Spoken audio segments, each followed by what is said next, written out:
paz do Senhor, irmãos.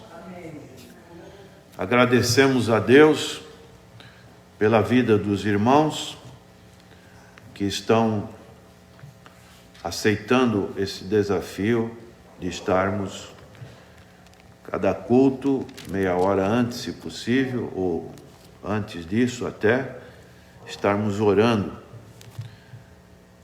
Como dissemos no domingo, por esta causa me ponho de joelho. Temos muitas causas para orarmos. Só o fato, irmão, pensa bem, de estarmos vivos depois dessa pandemia, isso não é um livramento ou não? É? Muitas pessoas, como nós tivemos notícias ontem, por exemplo, familiares que foram vitimados por esse terrível vírus, passando por uma tristeza muito grande. E nós, que estamos vivos, temos a fé em Jesus, temos que estarmos orando, buscando a presença do Senhor. Me chamou a atenção aquela jovem, perdeu os pais, 19 anos, uma irmã de 10 anos, e agora, como uma moça que precisa de um acompanhamento, dos seus pais, alegria na casa, tudo isso foi perdido. E ela estava pedindo um apoio psicológico. Isso me chamou a atenção, porque a igreja do Senhor, quando ela é uma comunidade realmente em que as pessoas estão unidas, não desfazendo o trabalho profissional desses profissionais da psicologia, da psiquiatria, mas o trabalho da igreja, ele é muito maior, porque é um trabalho de Deus.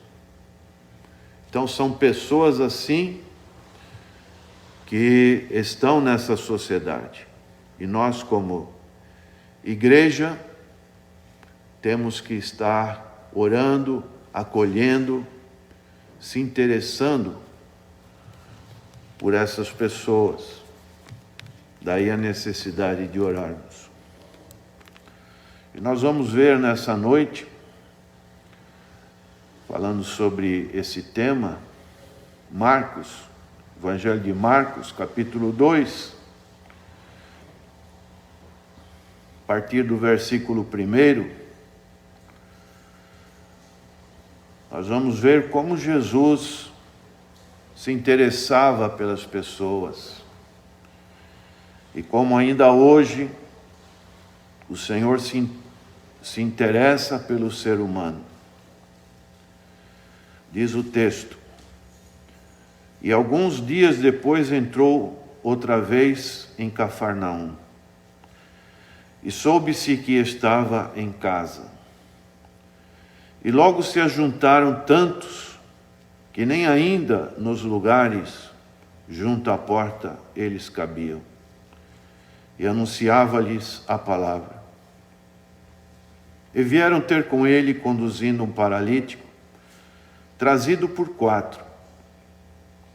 E não podendo aproximar-se dele, por causa da multidão, descobriram o telhado onde estava, e fazendo um buraco, baixaram o leito em que jazia o paralítico.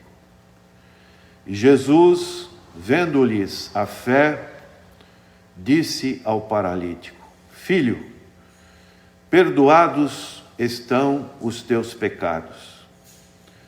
E estavam ali assentados alguns dos escribas, que arrazoavam em seu coração, dizendo: por que diz este assim blasfêmias? Quem pode perdoar pecados senão Deus? E Jesus, conhecendo logo em seu em seu espírito, que assim arrazoavam entre si, lhes disse: por que arrazoais sobre estas coisas em vosso coração? Qual é mais fácil? Dizer ao paralítico: estão perdoados os teus pecados? Ou dizer-lhe: levanta-te e toma o teu leito e anda? Ora, para que saibais que o Filho do Homem tem na terra poder para perdoar pecados, disse ao paralítico: a ti te digo, levanta-te e toma o teu leito e vai para a tua casa. E levantou-se e, tomando logo o leito, saiu em presença de todos, de sorte que todos se admiraram e glorificaram a Deus, dizendo: nunca tal vimos. Quando nós lemos a palavra do Senhor, eu tenho dito isso e nunca é demais, nós devemos observar certas palavras que são chaves do que nós estamos lendo. Sempre procura. Você vai, quando voltar para a sua residência, apartamento ou casa, você tem a chave no seu bolso, né? Senão não entra em casa. Vai ter que pedir um chaveiro, alguma chave reserva. Assim também é com a palavra de Deus.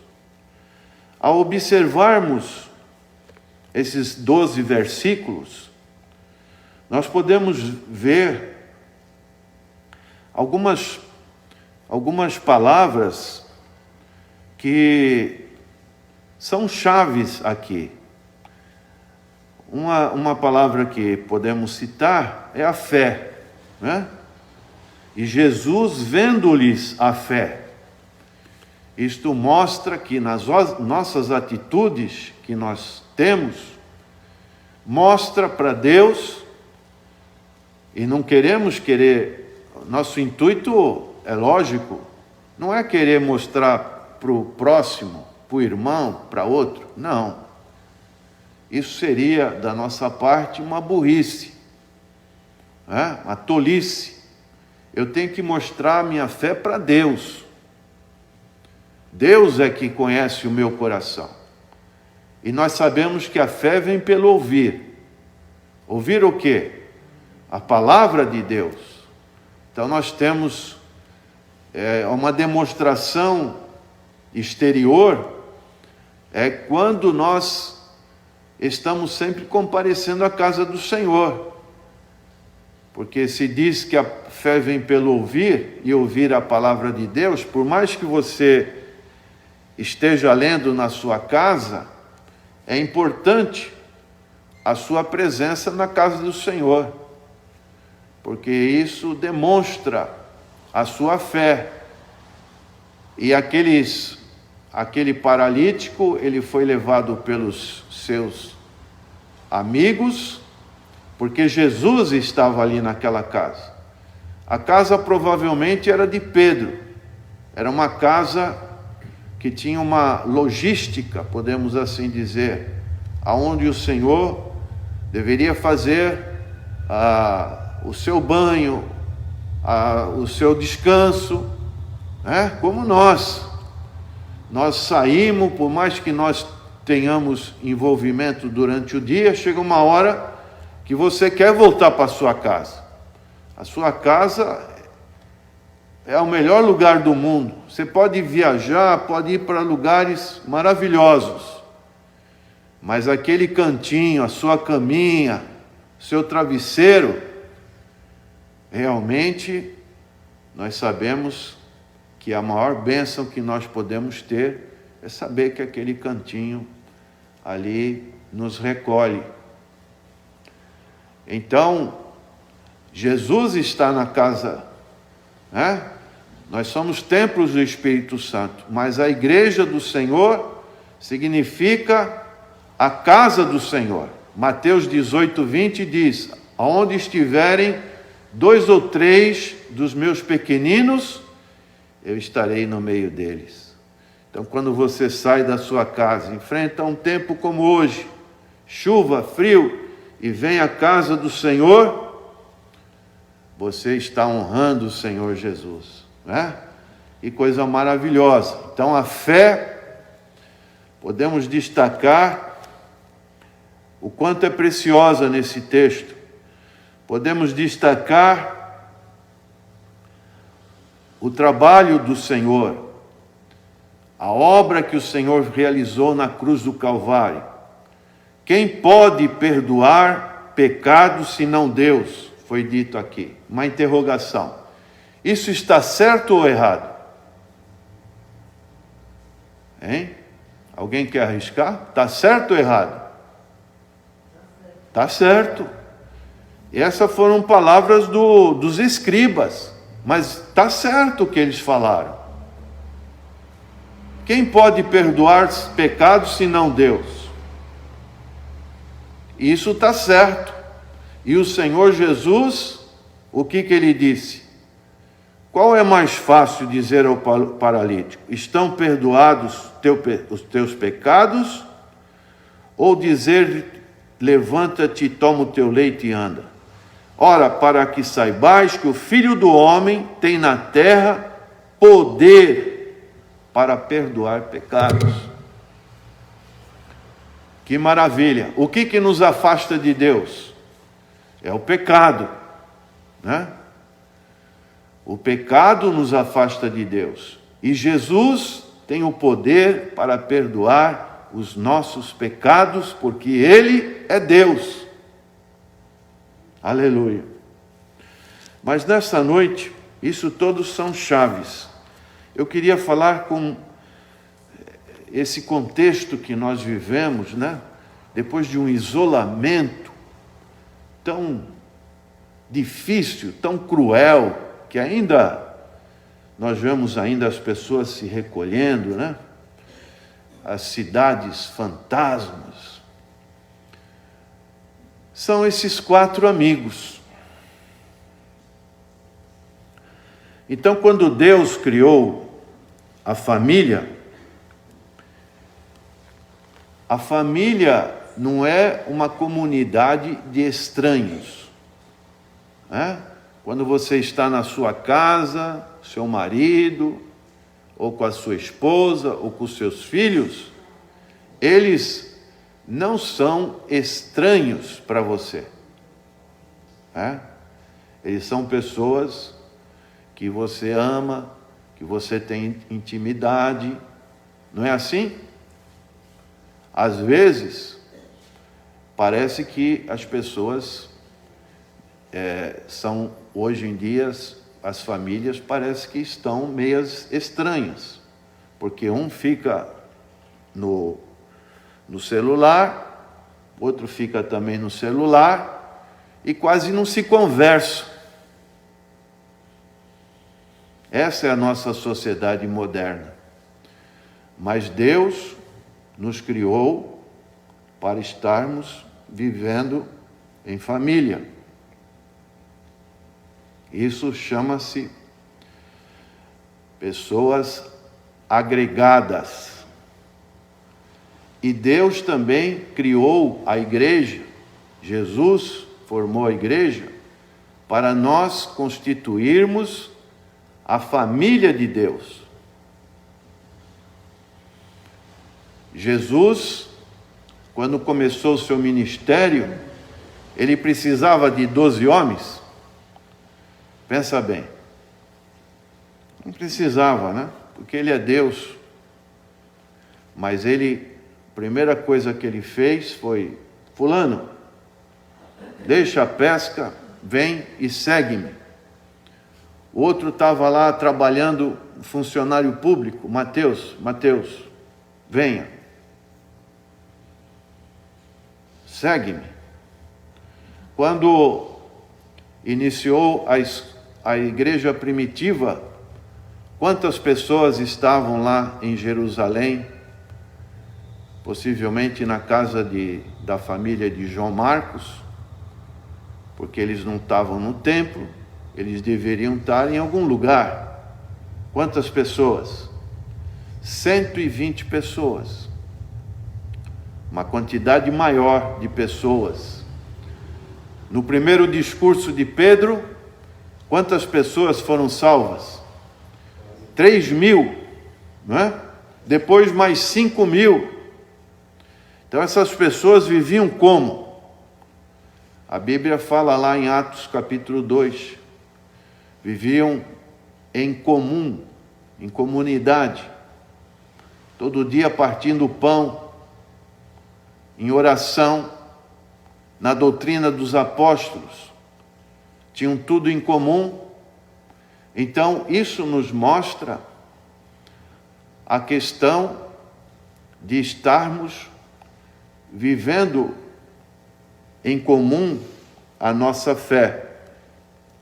E a igreja é um lugar de pessoas, como diz aqui o slogan dos jovens, conectadas. Não é um lugar de pessoas desconectadas. Essa palavra é muito comum nos dias de hoje, né? Você está conectado. Então, todos nós estamos conectados uns com os outros e todos nós com Deus, para vivermos uma família. E uma família é um lugar de amigos. Não pode ser um lugar de inimigos. Se somos da família de Deus, nós somos um lugar de amigo. E aqui, nesse texto, nós vemos 4 amigos que estavam interessados na questão daquele paralítico. Veja comigo Eclesiastes, capítulo 4, versículo 9. O que a Bíblia fala? Eclesiastes 4, 9, diz assim: melhor é serem 2 do que 1, porque tem melhor paga do seu trabalho. Daí a necessidade, não podemos nos isolar. Quem se isola e acha que está com a vida cristã em dia, é um perigo. É um perigo. Porque a pessoa está se afastando do corpo. E a igreja é o quê? Paulo falou isso em 1 Coríntios capítulo 12. A igreja é o corpo de Cristo. Vamos repetir?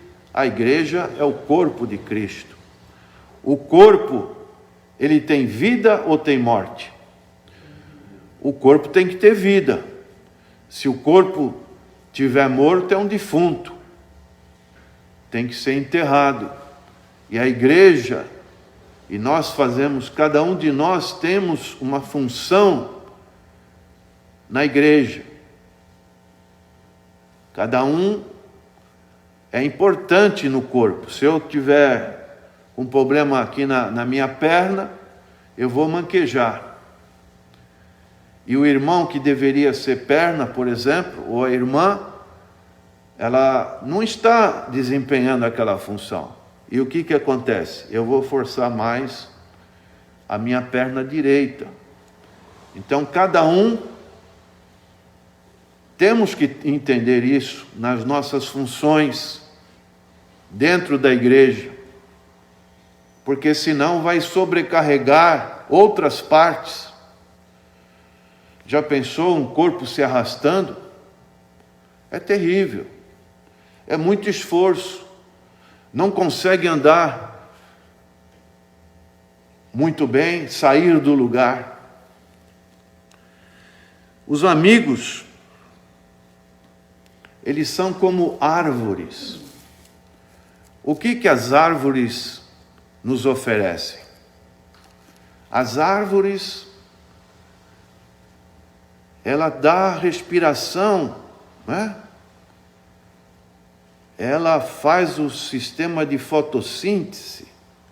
Árvore é algo maravilhoso, que infelizmente está sendo destruído.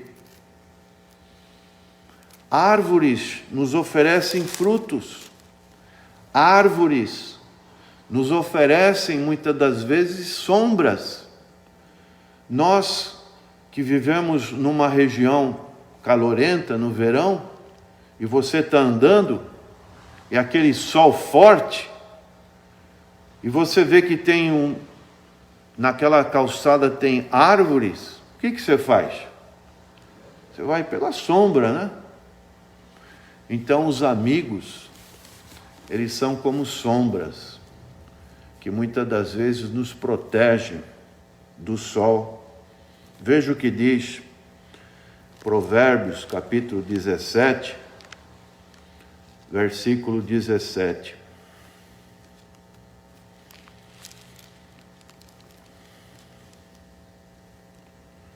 Em todo tempo, ama o amigo, e na angústia nasce o irmão. Essa palavra amigo significa companheiro, vizinho, camarada, uma pessoa íntima. Um substantivo que ocorre mais de 180 vezes. Então, uma amizade saudável. Um amigo, ele deve amar em todos os tempos. É isso que podemos ver nesse texto. E Jesus teve quantos amigos? Ele começou com 12 amigos, né? Partiu de 12, mas depois, conforme o seu ministério terreno, nós podemos ver, principalmente, quando o Senhor se dirigia à parte do sul, que o seu ministério maior foi na Galileia, que é a parte norte. Quando o Senhor se dirigia para Jerusalém, provavelmente, na maioria das vezes, ele ficava em Betânia, que era uma distância de 11 quilômetros, mais ou menos. Ali ele se abrigava, ele ficava hospedado. Ficava hospedado na casa de quem? De Lázaro, né? Veja o que diz lá em João, capítulo 11. Como é importante a hospitalidade. João, capítulo 11, versículo 11. Assim falou, e depois disse-lhes: Lázaro, o nosso amigo, dorme, mas vou despertá-lo do sono. Então a palavra no grego é philos. Aí vem a palavra filosofia, filologia, filarmônico. São todas palavras derivadas de amigos. E esses amigos, eles nos deixam, muitas das vezes, marcas, né?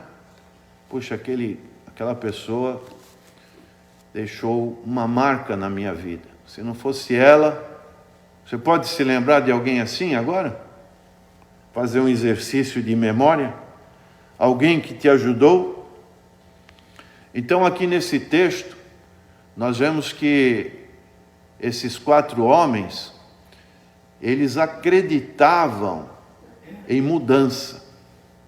E nós também temos que acreditar em mudança. Foi o que aconteceu no versículo 3. E vieram ter com ele, conduzindo um paralítico, trazido por 4.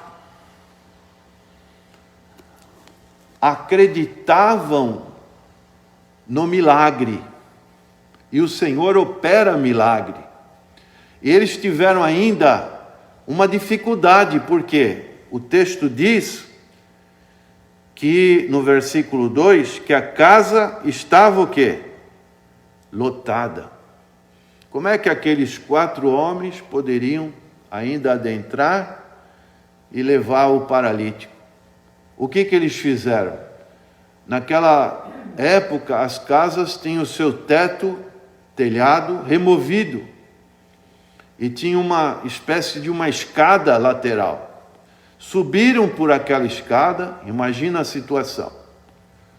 Um homem numa maca, sendo conduzido 2 na frente e 2 embaixo. Abriram algum espaço no telhado, provavelmente com cordas, foram descendo aquele paralítico. Amigos são como parteiras, né? A parteira, antigamente era muito comum, as mulheres não iam no hospital. O meu irmão do meio nasceu em casa, por exemplo. Minha mãe queria ficar perto de mim. E o meu irmão nasceu em casa. Hoje, quando a gente vê a medicina, né? A questão da limpeza, essas coisas todas, a gente fica... Mas as mulheres parteiras faziam com que as crianças nascessem. Agora, nós não podemos ser o quê? O inverso disso. O inverso, o que seria? Um coveiro. Coveiro serve para quê? Para enterrar o defunto. Amigos não fazem isso. Amigo não quer enterrar outro amigo, né? Então, aqui, amigos, eles creem que pode haver mudança. Amigos autênticos estão sempre dispostos a nos carregar quando for necessário.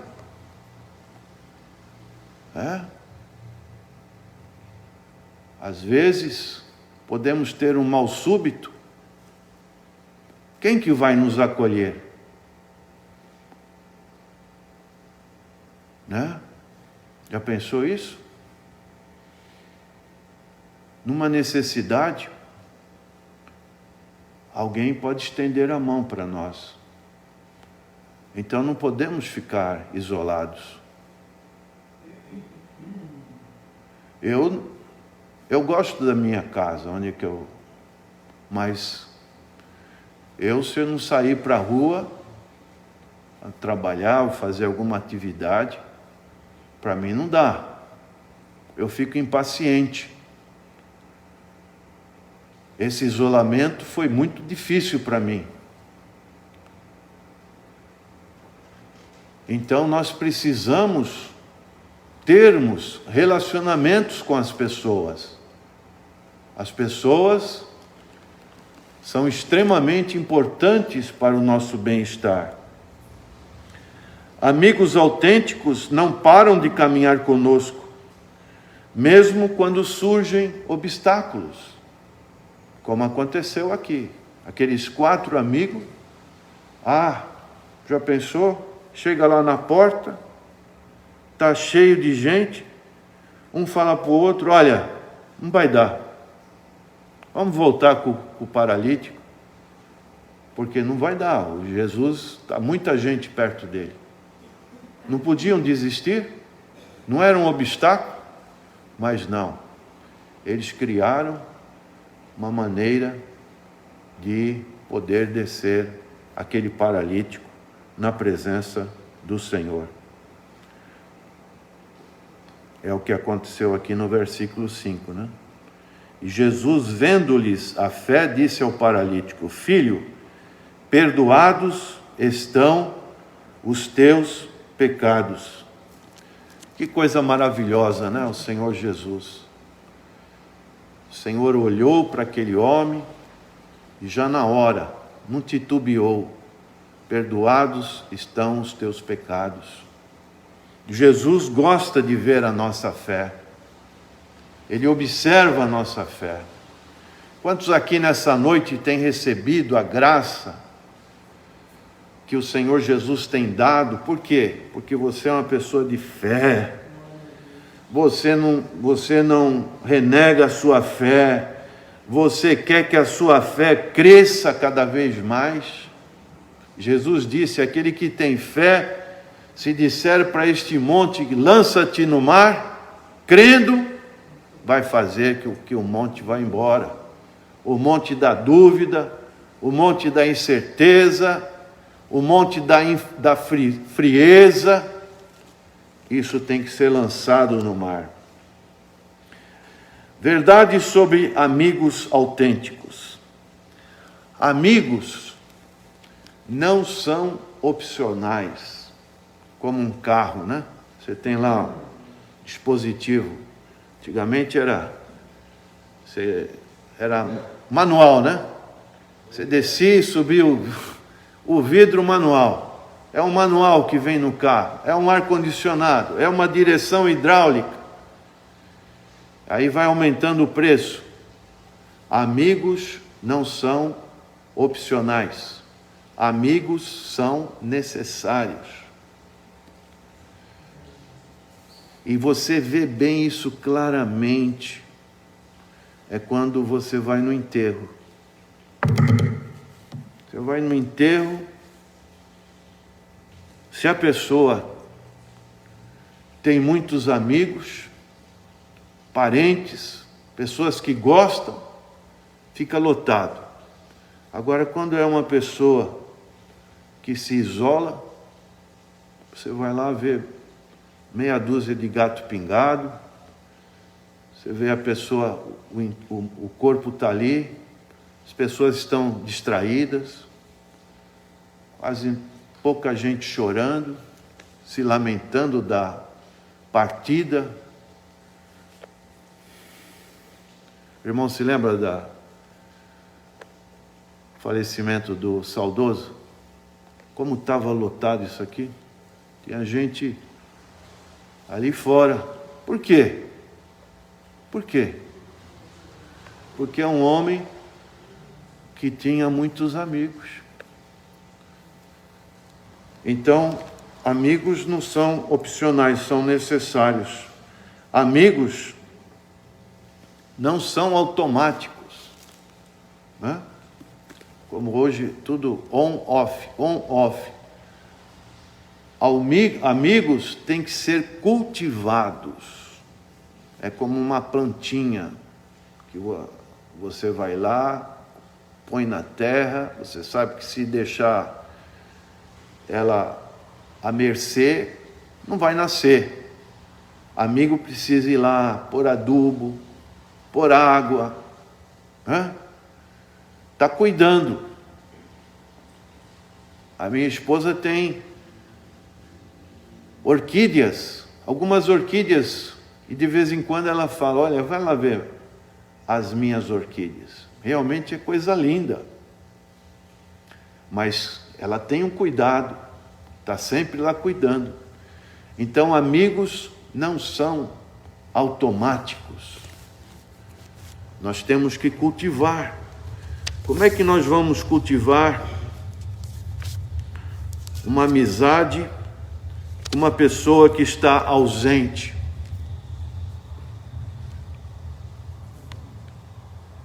Não dá. Eu preciso ter um contato. Veja comigo em Provérbios, capítulo 18.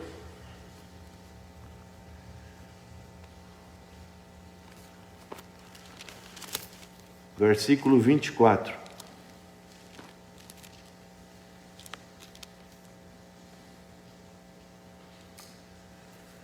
O homem que tem muitos amigos pode congratular-se, mas há amigo mais chegado do que um irmão.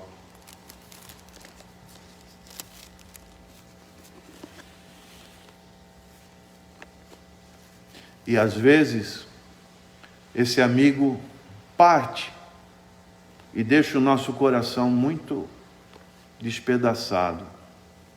Nessa pandemia, por isso que eu falei no início da pandemia, nós perdemos aqui o diácono Passos, né? O José Passos,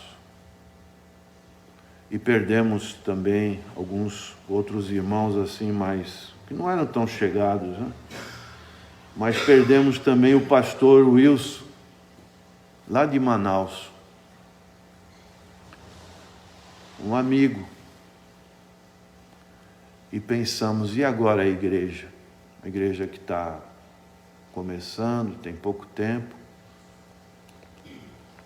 Mas graças a Deus o Senhor tocou na vida do seu filho mais velho, o Fúvio. E hoje o Fúvio tem continuado o trabalho do seu pai. E agora, em novembro, se Deus permitir, eu vou lá para consagrar esse jovem nesse relacionamento que foi criado através da fé.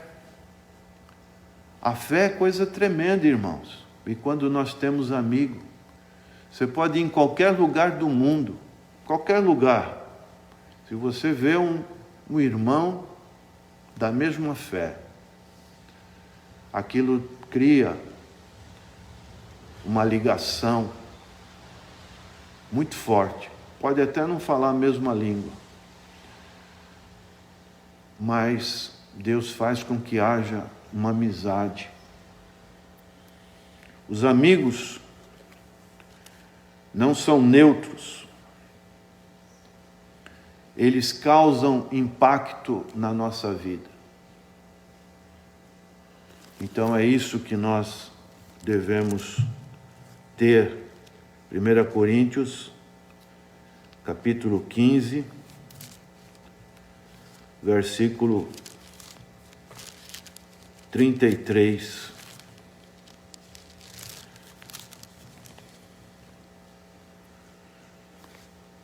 Aliás, 1 Coríntios 15, versículo 33, Paulo diz assim: no meio de uma doutrina da ressurreição, ele coloca coisas bem comuns. Não vos enganeis, as más conversações corrompem os bons costumes. O que nós podemos concluir com isso tudo, irmãos? Na nossa experiência, as nossas amizades são mais centradas com a família de Deus ou centradas no mundo? Isso não quer dizer que você não deve menosprezar o seu amigo que está no mundo. Você deve fazer tudo para que ele também venha abraçar a sua fé. Você também não vai cortar o relacionamento, não é assim. Mas as nossas amizades, elas têm que ser mais com os irmãos. Porque se tivermos amigos mais que estão no mundo, a tendência é a gente abandonar os amigos da fé e se voltarmos mais com os do mundo. E as amizades do mundo, às vezes, cativam as pessoas. Eu estava recentemente falando com uma pessoa que aparentemente está desviada da fé, e ele estava dizendo que um grupo ali que estava presente no ambiente tinha adotado ele. Olha só que força que muitas das vezes o inimigo quer arrastar, achando que as amizades do mundo que estão fora de Deus são mais interessantes do que amizades daqueles que estão na igreja. Daí a importância de nós estarmos nos interessando uns pelos outros, conversando, para que realmente essa amizade possa ser igual a esses 4 amigos do paralítico.